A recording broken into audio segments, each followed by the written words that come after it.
Look at Calcutta before the turn of the 20th century. This was the undisputed political and intellectual heart of British India. The surrounding province of undivided Bengal was massive. It encompassed nearly 80 million people, a staggering population density, dwarfing many European nations at the time. To the British Raj, this massive, unified population represented a dangerous concentration of nationalist sentiment that was spreading rapidly across the region. The administration concluded that if they wanted to maintain their grip on the subcontinent, they had to neutralize that nationalist energy. To do that, they had to break Bengal. Viceroy Lord Curzon stepped in with an administrative fix. His official argument, Bengal was simply too large for a single government to manage efficiently. The internal logic, however, was a calculated tactic of divide and rule. Curzon intended to fracture the population along religious lines, turning neighbors against each other to weaken the collective resistance. This map shows the geographic split of October 1905. It carved the region in two, designating Dhaka as eastern Bengal's capital and Calcutta to the west. Demographically, these borders were deliberately drawn to trap the Hindu majority in the west, isolating the Muslim majority eastward. The British administration thought this line would suffocate the nationalist movement. Instead, it handed the public a deeply personal reason to unite against the empire. When October 16th arrived, the public refused to accept defeat. Rather than complying with the new administrative zones, massive crowds across Bengal observed a unified day of mourning and fasting. The poet and intellectual Rabindranath Tagore saw an opportunity to channel this grief into a creative counter-strategy. He urged people to observe the day by celebrating Raksha Bandhan. Thousands took to the streets, tying rakis, protective threads, around each other's wrists, as a highly visible physical vow of Hindu-Muslim solidarity against British policy. A massive wave of cultural resistance followed, streets filled with new patriotic art and music, including Tagore's own composition, Amar Sonar Bangla, which rallied crowds across the divided province.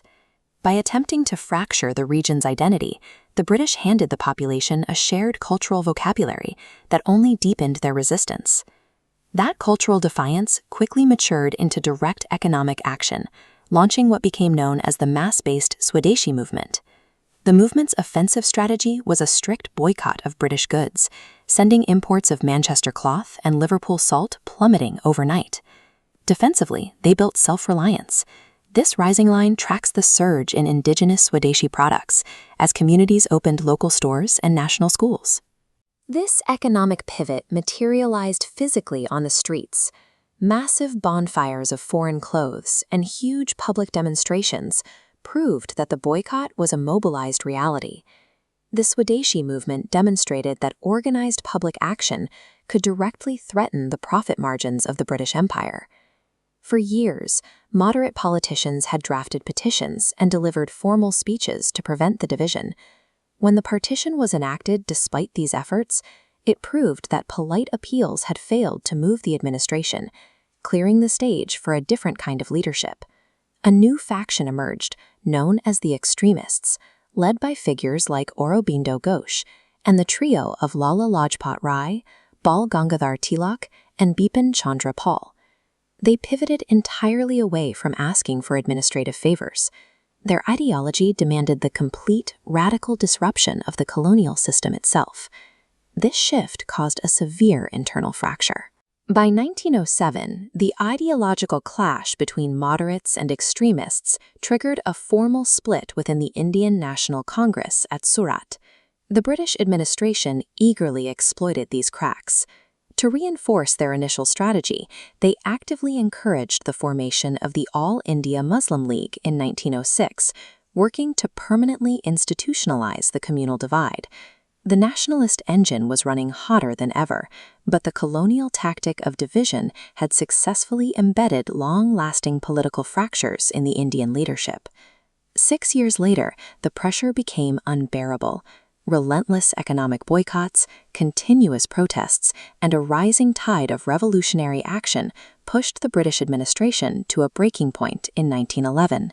The empire attempted to project absolute authority by staging the Grand 1911 Delhi Durbar, an enormous, heavily militarized display of imperial pomp. But from within that spectacle, King George V delivered an unprecedented royal announcement. He publicly conceded to the protests. The partition was officially annulled, and Bengal was reunited along linguistic lines. Look closely at the map of this concession.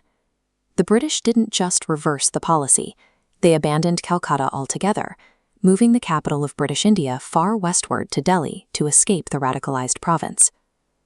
Despite the royal pageantry, the message to the public was unmistakable. Sustained mass agitation could successfully force the greatest empire on earth to surrender its policy.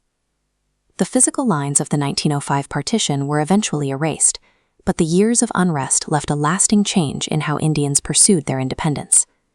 The era of relying on the elite to write polite requests was over.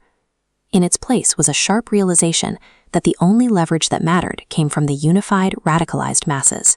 Lord Curzon's strike at Bengal failed to break the province,